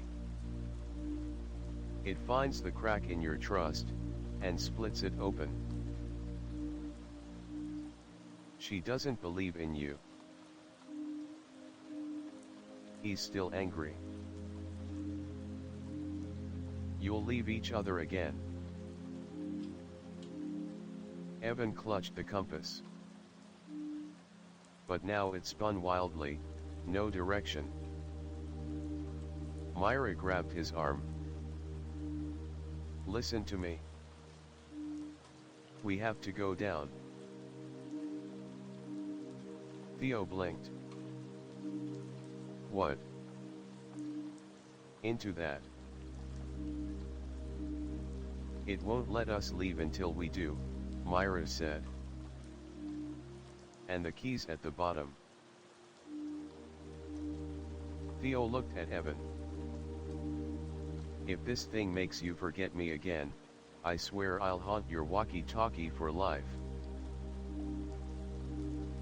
Evan smirked. Deal. And they climbed in. The descent. The well wasn't just deep. It was impossible. The stone tunnel narrowed and widened, curved sideways, gravity twisting like a funhouse mirror. Voices echoed from every direction, past, present, future. Myra led the way, muttering to herself, clutching her knife. Theo gritted his teeth, holding the bat like a sword. Evan brought up the rear, one hand on the compass, the other on the black key, hoping one of them would light the way. At the bottom, the tunnel opened into a chamber that looked like their tree fort, but broken. The boards were rotting. The rope swing dangled like a noose. And in the center of the room was another Evan curled up, arms around his knees. "You shouldn't have forgotten him," the other Evan whispered. "You chose to forget. You left him." The real Evan stepped forward. "I came back. I fought my way back. But it still hurt. And you never apologized." Theo stepped forward. "He didn't have to. I knew." The fake Evan looked up, eyes solid black, and then vanished. The trial. A circle of light flared. In the center, the fourth key.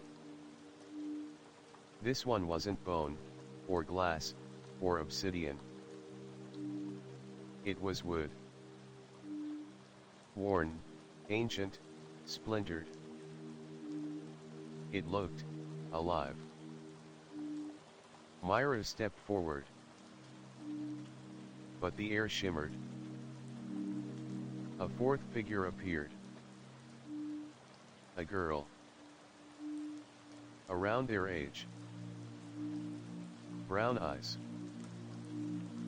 Freckles. Long braid. Myra froze. "No. No, no, no." Theo whispered, "Who is she?" "My sister," Myra said. "The one who should have been here. Who disappeared before me." The girl turned. But her face wasn't just familiar, it was identical to Myra. "Myra, you were never the chosen one," the girl said. "You just followed the call meant for me." The compass flared. The fourth key floated up, spinning. And the voice echoed. "One must accept their past. One must release the guilt. Only then shall the key be claimed." Myra stepped forward and fell to her knees. "I'm sorry," she whispered. "I should have listened. I should have waited." The reflection girl smiled and vanished. The wooden key dropped into Myra's hand. She stood, breathing hard. 4. Theo nodded. "And 3 to go." Evan looked up. A ripple spread across the ceiling. A tear in the veil. Beyond it, a glimpse of something massive. Shifting. Awakening. And in the distance, the sound of thunder. Storm at the edge of the veil. The first thunderclap hit as they were halfway back to town. Not from the sky. from beneath the ground.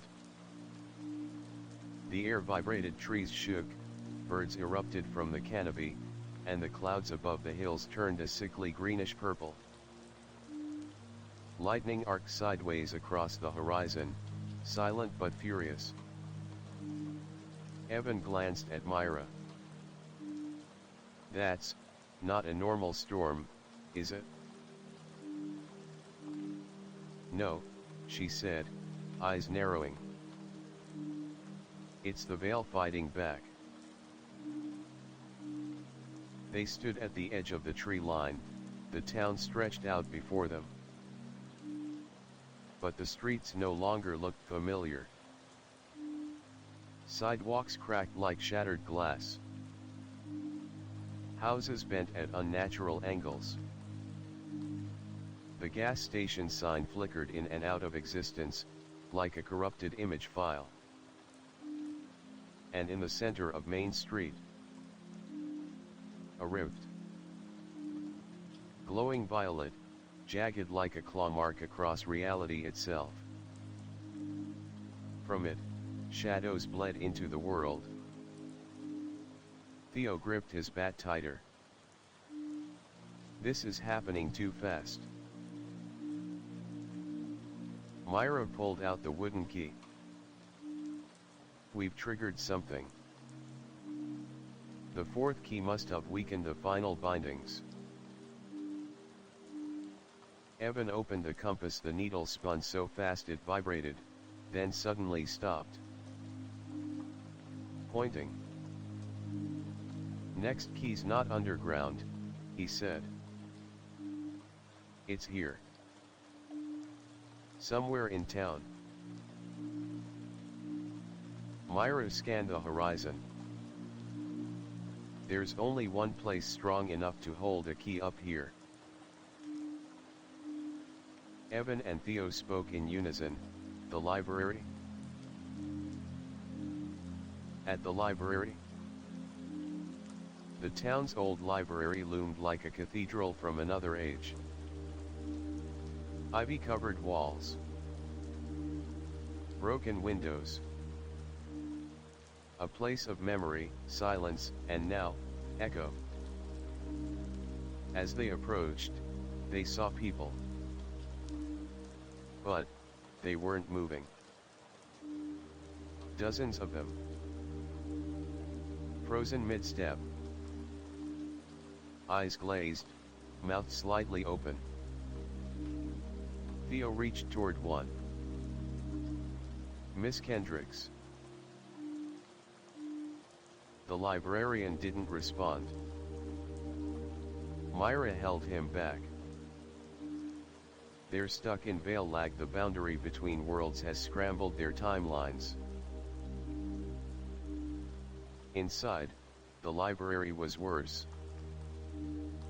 Books floated in midair. Whispers filled the space, not from mouths, but from the very pages, flipping themselves, speaking lines long erased. At the center of the reading room, a book hovered, glowing faintly. And beside it, seated in a chair that wasn't touching the floor, was a man. Or something like a man. His skin was parchment.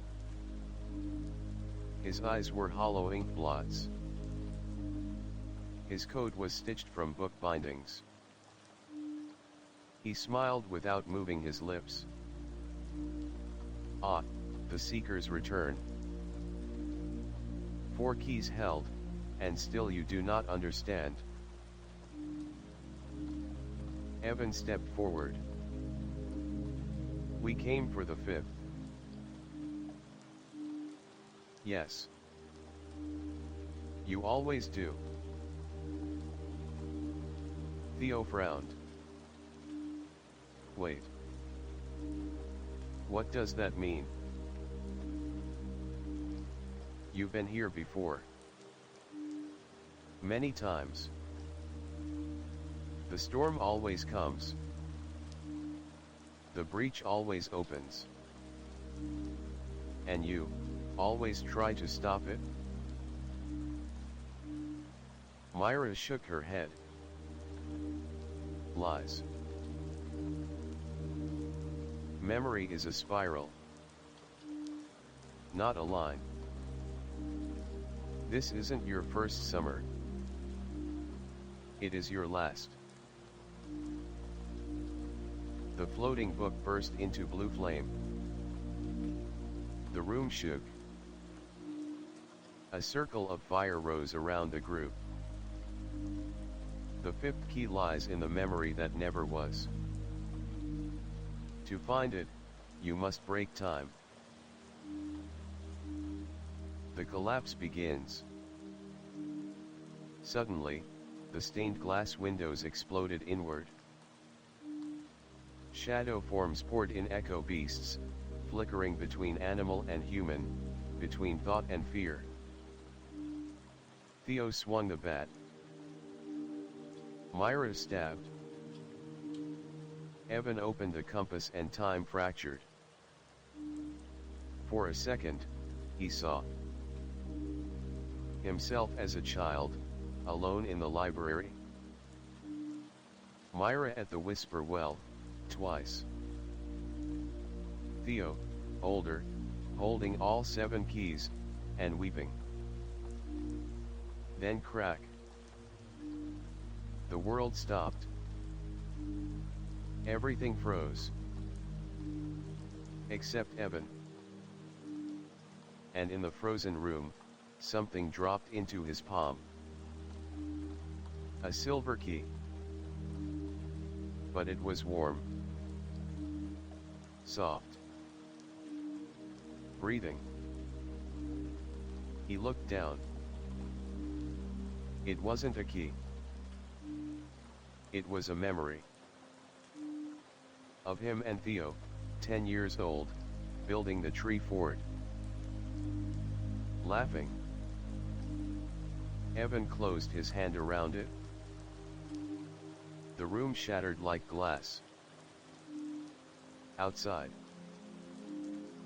They stumbled into the street, wind howling now, the sky above split by lightning in impossible colors. The fifth key reel this time now hung from Evan's neck. Myra looked at the compass. It's leading back underground. Theo nodded grimly. We've bought time. But the breach won't wait much longer. Evan exhaled. 5 keys. 2 left. And far behind them, the library collapsed. The 6th gate beneath the old church. They followed the compass under the dying light of a twisted sky. The storm behind them still raged, lightning carved purple cracks in the clouds, and the air smelled of ash and ozone. But the needle didn't waver now. It pointed straight ahead up the hill, toward the silhouette of the old hollow church. It had stood there for over 100 years. Some said it was abandoned after the roof collapsed. Others said it was sealed after something unnatural happened during a midnight sermon. Either way, no one ever went near it. Until now. Evan, Theo, and Myra stood at the bottom of the cracked stone steps. The bell tower above them groaned softly in the wind, even though the bell had been removed decades ago. Theo broke the silence. This place gives me mega don't go in vibes. Myra whispered, and yet. She held up the wooden key. It pulsed. So did Evan's compass. So did Theo's black key. All pointing inward. They entered. Inside the church. The pews were broken. The windows shattered. Vines crawled through the stone floor like veins. And at the far end, where an altar once stood, was a stone slab carved with the same spiral symbol found on all 7 keys. It glowed faintly. But what truly stopped them, was the figure standing beside it. A girl. Young. Long braid. Brown eyes. Myra gasped. No. No, it's not possible. The girl turned. It was her sister. Not a memory. Not a vision. But real. Alive. Mara. Myra whispered. The girl smiled sadly. I told you I'd find a way back. Theo stepped between them. Wait. She's alive. Myra shook her head slowly. She fell into the whisper well 3 years ago. She never came out. Evan frowned. Then how? Mara stepped toward them. I never left. Not really. I was caught in the fold between this world and the veiled chamber. The church is one of the oldest gates. One that leads to the root. The root? Evan asked. Mara nodded. Where the compass was first forged. Where the first guardian still sleeps. Myra stepped closer. You've been alone all this time. No, Mara said softly. I had help. And from the shadows, a second figure emerged. Theo's breath caught. Miss Kendricks. The librarian's body was thin, frail, but her eyes shimmered with runes. She smiled sadly. Not all who served the breach were erased. Some waited. Mara stepped aside and pointed to the stone slab. The 6th key lies beneath. But to claim it, one must speak a truth they've never told. The test. A blue flame erupted at the altar. Each of them felt it deep in their chest. Myra stepped forward first. I blamed myself for Mara. For not stopping her. For not going after her. I said I was strong, but I wasn't. Flame flickered. Accepted. Theo approached. When Evan forgot me, I was angry. But more than that, I was relieved. Because I didn't have to carry the pain alone anymore. I was scared I needed him more than he needed me. The flame trembled. Then accepted. Evan looked down. Then up. I don't just want to save the town, he said. I want to matter. I want all of this to mean something, so I don't go back to being just another kid with a summer and no story. The flame roared high, then vanished. And in its place, on the stone, A golden key. Delicate. Ancient. The sixth. The truth beneath. As Evan reached for it, the church shook. Mara's face darkened. You need to go. Now. What about you? Myra asked. I'll hold the gate closed. As long as I can. Miss Kendricks placed a hand on Myra's shoulder. Remember what I taught you. All stories echo. All echoes return. With that, the shadows began to bleed from the walls. Myra turned away. Eyes wet. They ran. Outside the church. As they descended the hill, thunder cracked once more. But this time, it came with a voice. Low. Ancient. Spoken through sky and stone. 6 have gathered. The last shall choose.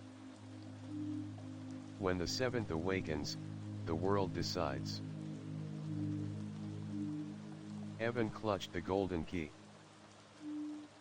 One left. And whatever waited at the 7th gate, was already watching. The last gate beneath the spiral route. They didn't sleep that night. Couldn't. The sky never returned to blue. Clouds swirled in impossible shapes above Sycamore Hollow, glowing faintly with silver light that pulsed like breath. People still stood frozen in time. Streets bent sideways, buildings flickered in and out of place. And at the center of it all, the rift glowing, hungry, growing wider with each passing hour. The compass no longer spun. It simply pointed straight down. Beneath the earth. Deeper than any chamber, any gate, any whisper. Myra, Theo, and Evan stood at the edge of the last place marked on their map. A circular clearing. Dead silent. In the middle was a tree. But not a normal tree. Its bark twisted into spirals. Its roots formed a perfect spiral pattern in the dirt, coiling like a galaxy. Its branches stretched upward into a sky that shouldn't fit above them. The spiral route. The compass was made here, Myra whispered. Theo nodded, holding the golden key. And this is where it ends. Evan stepped into the center. The ground shimmered beneath his feet. He could feel it, reality thinning like stretched glass. And then, the tree opened. A spiral door cracked wide at its base, revealing a stairwell carved from light and shadow, spiraling down like a galaxy unwinding. They stepped in. The descent. No words were spoken. The walls whispered them all. As they descended, they saw glimpses. 1,000 versions of themselves, from 1,000 summers. Evan, choosing memory. Then forgetting. Then choosing again. Theo, alone in the tree fort, again and again. Myra, diving into the whisper well over and over, never rescued, always searching. The silencer, once a guardian, now broken by time. The compass, shattering and reforging itself, like a living loop. This summer has happened before, Evan breathed. Thousands of times. And we failed, Theo said. No, Myra whispered. We always came back. That's the difference. At the bottom, a room. Perfectly circular. At the center, a floating sphere of white light. And within it, the final key. Pure crystal. Colorless. But as Evan reached for it, a figure stepped from the shadows. A boy. Same age. Same height. Same voice. Evan. Hello, the reflection said. You again, Myra muttered. But this wasn't a fake. It was the original. The first version. The very first Evan, from the first cycle. You've done well, he said. But this is where it always ends. Where you always choose wrong. Theo stepped forward. What are you? I am the memory root, the boy said. The core of the compass. One of you must stay. One must carry the story. And one must forget it all again. Evan clenched his fists. We're not repeating this loop anymore. Myra's eyes burned. We'll write our own ending. The boy smiled. Then choose. The crystal key floated between them. Glowing.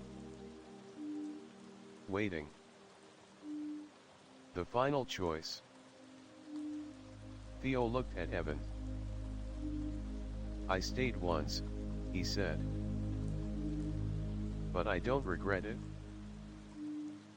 Because it brought you back. Myra stepped forward. I've always been the one left behind. But not this time. Evan took a breath. What if none of us stay? The boy tilted his head. Then the world forgets. Everyone. The breach closes, but no one remembers what was lost. Theo looked at Myra. Myra looked at Evan. And then Evan stepped forward.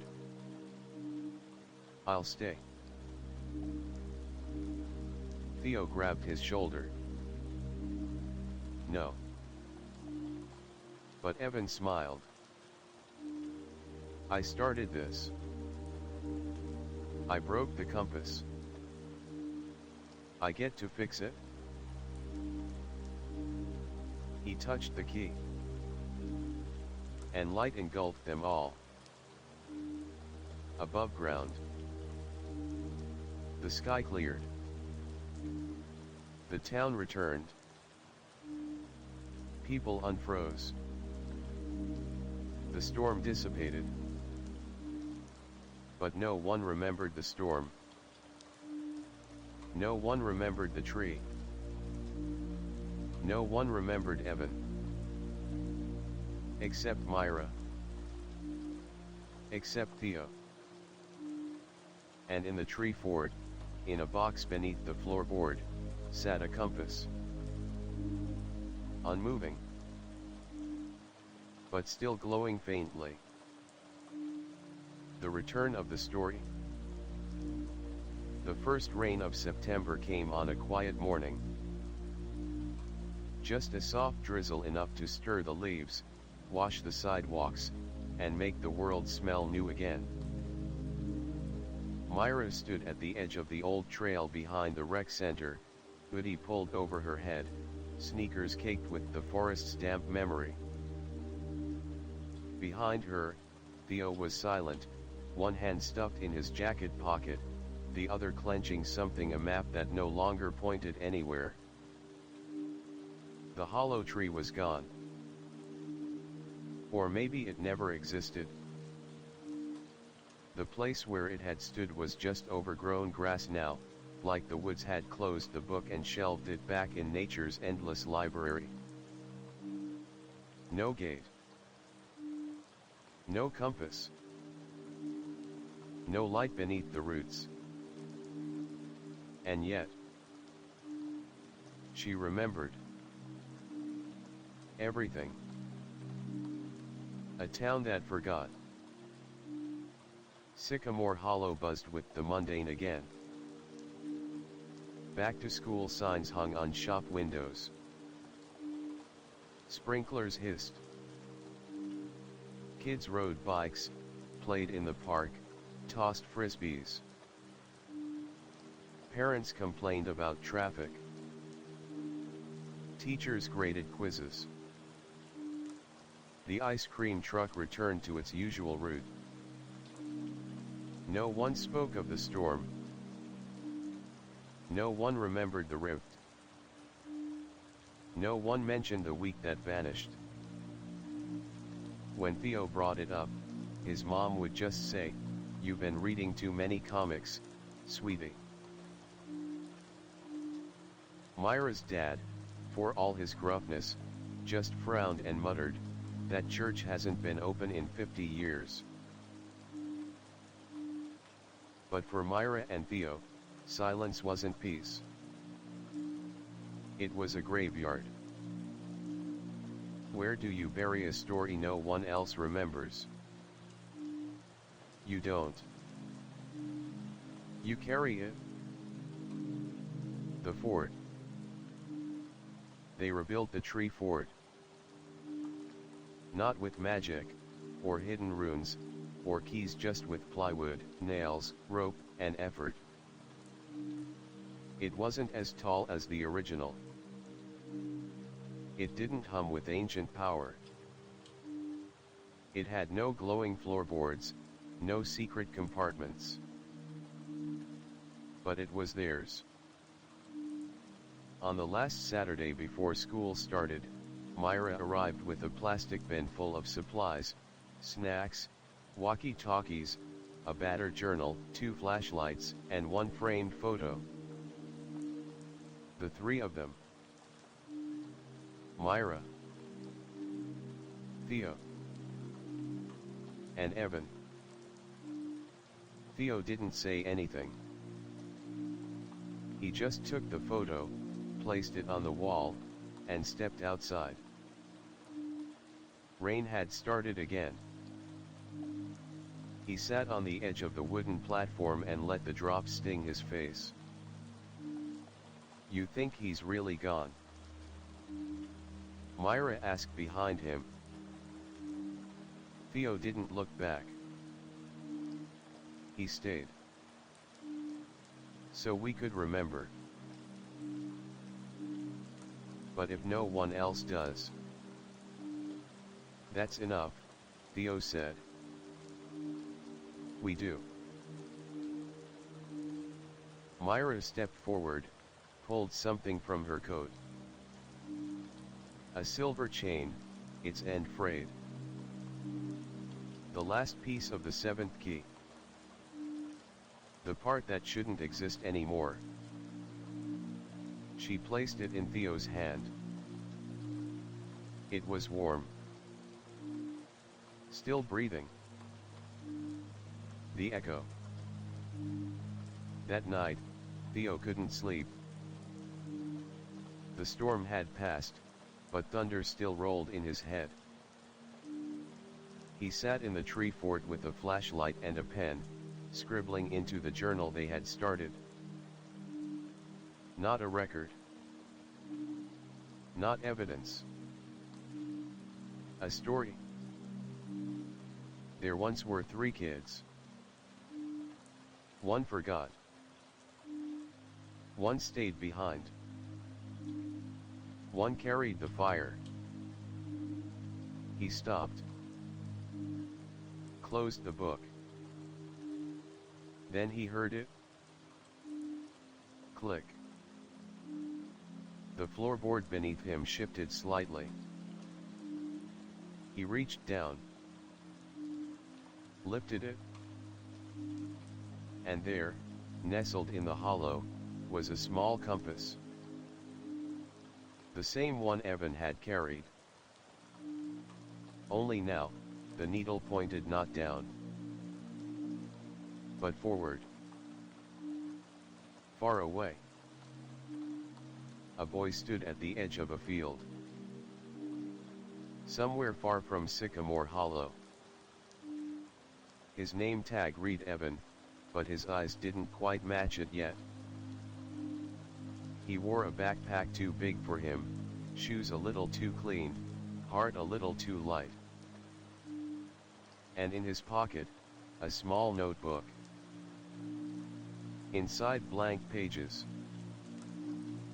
But as he walked toward the rising sun, something shimmered behind his eyes. A flicker. A laugh. A voice. You'll remember me, even if you forget. His steps slowed. His hand drifted to his pocket. He didn't know why, but he smiled. And kept walking. The dream that wasn't a dream. The alarm buzzed at 7:03 a.m. Evan blinked, rubbed his eyes, and stared at the ceiling fan spinning lazily above him. A faint breeze carried the smell of toast and lemon-scented dish soap from downstairs. Normal. Totally normal. No glowing trees. No keys. No voices from beneath the dirt. Just another school morning. He sat up and swung his legs over the side of the bed. The floor was cold, smooth wood as usual. His backpack sat in the corner, still half-packed from the night before. He picked up his phone. No texts. No missed calls. No contact named Theo. No Myra. He paused. Why did those names feel familiar? At school. The halls bustled with noise. Lockers slammed. Teachers carried coffee. Students laughed, cursed, and tried to remember locker combinations. Evan moved through the crowd like a ghost. He didn't know why, but everything felt off. The classroom seemed rearranged. The bulletin board outside the science lab was wrong. Someone called him a J. A name that didn't feel like his. During third period, he stared out the window, tapping a pencil against his desk. The woods beyond the football field were swaying in the wind. And for a moment, a flash. A tree. Spiraled roots. A door opening. A face his own but different. He gasped. Drop the pencil. Meanwhile, back in Sycamore Hollow, Myra sat cross-legged in the rebuilt tree fort, flashlight in one hand, journal in the other. Theo paced outside, muttering,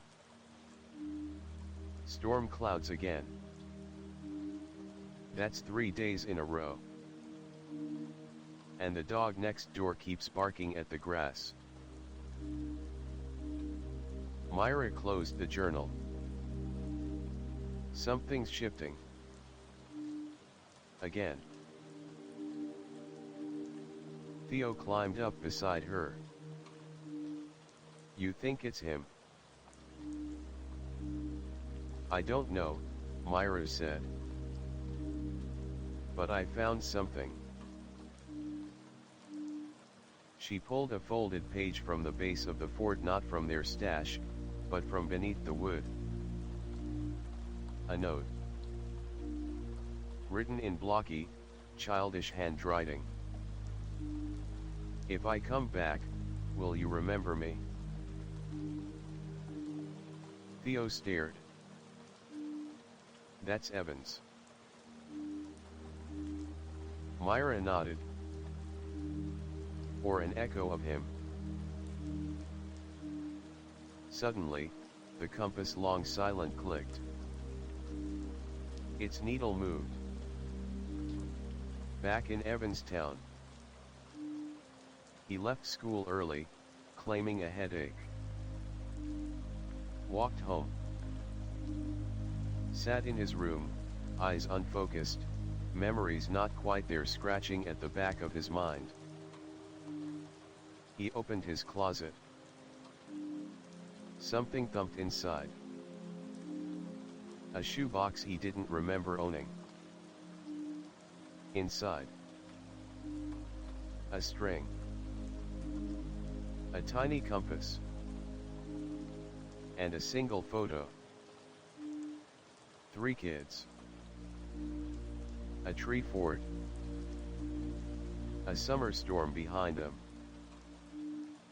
His face. A girl with a braid. A boy with a bat over his shoulder. No names. But he remembered them. Not in words. In feeling. Thunder rumbled outside. The compass spun. In Sycamore Hollow. Myra stood at the top of the hill. Theo beside her. The tree fort behind them. And in the clouds above, lightning carved a symbol. A spiral. "It's starting again," Myra whispered. Theo exhaled. "Then let's go find him." Echoes through the veil. That night, Evan dreamed of rain. Not the soft kind that lulled you to sleep. This was the kind that sank towns. He stood in a forest, surrounded by whispering trees. The ground pulsed beneath his bare feet like a living drum. The sky above was fractured, not cracked by lightning, but by memories. Images flashed in the broken clouds. Myra, her braid whipping in the wind, holding a glowing knife. Theo, swinging his bat at a creature made of smoke and teeth. And himself holding a compass that refused to stay still. Then he heard it. A voice. "You're not lost. You were hidden." He turned. Behind him was the spiral tree. But not the real one. A memory of it. Flickering. Glitching. And from its hollow, stepped himself. but older. Wiser. Eyes that had seen too many versions of the same summer. "You've been here before," the other Evan said. "I know," Evan whispered. But this time, the reflection added, "You have to wake up." Meanwhile in Sycamore Hollow, Myra and Theo had moved the old compass into the base of the fort. It now rested inside a wooden frame Theo had built, connected by copper wires and a salvaged circuit board from an old radio. "It's humming again," Theo said, placing his hand over it. "It's alive." Myra flipped open her notebook. "We need to use it like a tether. Not just to find Evan, but to pull him through." "Through what?" "His dreams." Theo blinked. "You're suggesting we synchronize minds with a boy who's stuck between realities using a compass powered by memory fragments and friendship?" Myra looked at him, dead serious. "Yes." "Cool," Theo grinned. "Let's do it." Inside the dream, Evan followed his reflection through the spiraling woods. The paths around him kept changing, shifting from sand to snow to grass to pavement. At one point, he stepped across a bridge made entirely of old notes passed in class. Another time, he waded through a stream of whispers. They came to a clearing. At the center, a fort. Their tree fort. But older. Rooted. Half living. The reflection stopped. "This is where the cycle ends," he said. Evan frowned. "What do you mean?" "You've been running from who you were. Who you are. Each version of you made a choice to forget, to stay, to remember. But none ever chose to return. Until now." Evan clenched his fists. "Then how do I go back?" "You already did." The reflection smiled. And vanished, leaving Evan alone in the clearing. Until the compass sparks. Back in the tree fort, the compass spun wildly. Theo slammed a switch. The frame lit up. A beam of faint golden light shot upward through the fort, into the clouds. At the same moment Evan fell to his knees inside the dream clearing, clutching his chest. He heard it again. "Evan." A whisper. Familiar. "It's us." Myra. Theo. "Come home. We remember you." His fingers trembled. He reached into his jacket pocket, pulled out the blank journal. Only now, it wasn't blank. Words filled every page, the entire story. Every loop. Every choice. Every summer. Tears filled his eyes.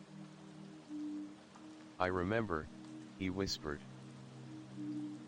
The wind howled. The spiral tree's roots erupted from the ground, forming a doorway of light. He stepped through. Back in Sycamore Hollow. Thunder cracked. And at the base of the tree fort the ground split open for a second. Just a breath. Then sealed. The compass stopped spinning. Theo blinked. Did it? Then Myra shouted. Look. From behind the trees, stumbling, dazed came a boy. Dirty hoodie. Battered shoes. Compass clutched in his hand. Evan. He looked up. Smiled. You kept the fort. Theo ran to him. Myra followed. There were no big speeches. Just a three-way hug in the rain. Sometimes, that's all the magic the world needs. The summer that stayed. The tree fort looked the same. Almost. Boards were still a little uneven. Rope swing still squeaked when the wind blew. The hatch still stuck on humid days. But now, something different lingered inside, not magic, not memory. Meaning. Evan sat on the floor, back against the wall, holding the compass like a heartbeat in his palm. It no longer glowed. No longer pulsed. It was quiet now. As if it, too, knew the job was done. Theo sat cross-legged beside him, flipping through the journal they'd filled together. Feels weird, he said. Not chasing something. Not being chased. Myra looked out the window. The sky was soft orange, clouds like brush strokes. She nodded. Sometimes the quiet's the reward. They didn't speak for a moment. Just listened to the wind. The chirp of late summer crickets. The hum of the real world moving again. A choice to make. That night, the three of them sat under the stars, on the hill behind the school. The notebook lay open in front of them. Next to it, the 7 keys. All different: bone, glass, wood, gold, obsidian, breath, and silence. Myra stared at them. If we leave them here, someone else will find them someday. Theo asked, should we destroy them? Evan looked between the two. Then at the town below, lights flickering on like constellations being born. No, he said. We remembered. That was our choice.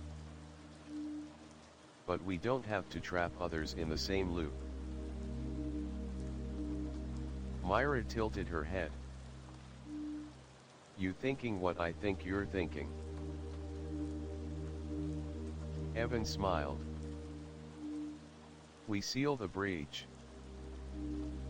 For good. But we keep the story.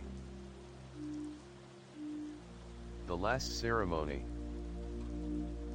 They returned to the spiral route one final time. The tree was asleep now, bark hardened, doorway gone. But its roots still remembered. One by one, They placed the keys in a circle.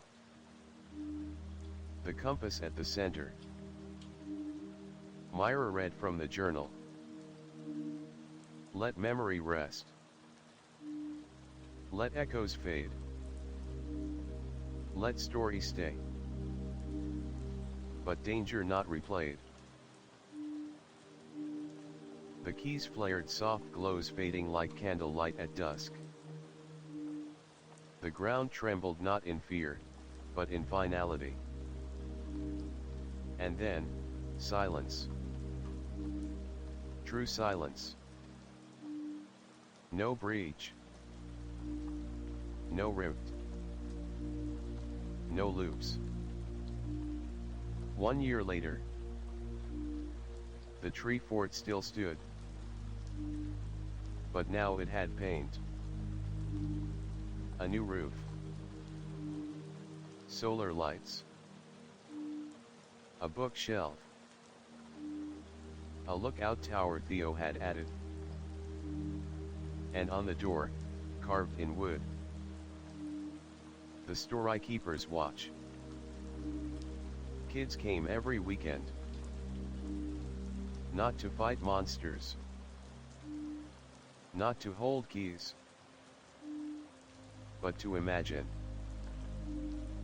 Myra ran storytelling sessions. Theo taught how to build forts and traps. Evan. He wrote books, songs, adventures. About 3 kids, a town that forgot, and a summer that didn't. When kids asked, "Is it true?" they just smile and say, "It happened once. And maybe, it could again." Final page of the journal. We didn't save the world by being heroes. We saved it by being friends. And in doing so, we made a summer that stayed. Evan, Theo and Myra. The Story Keepers.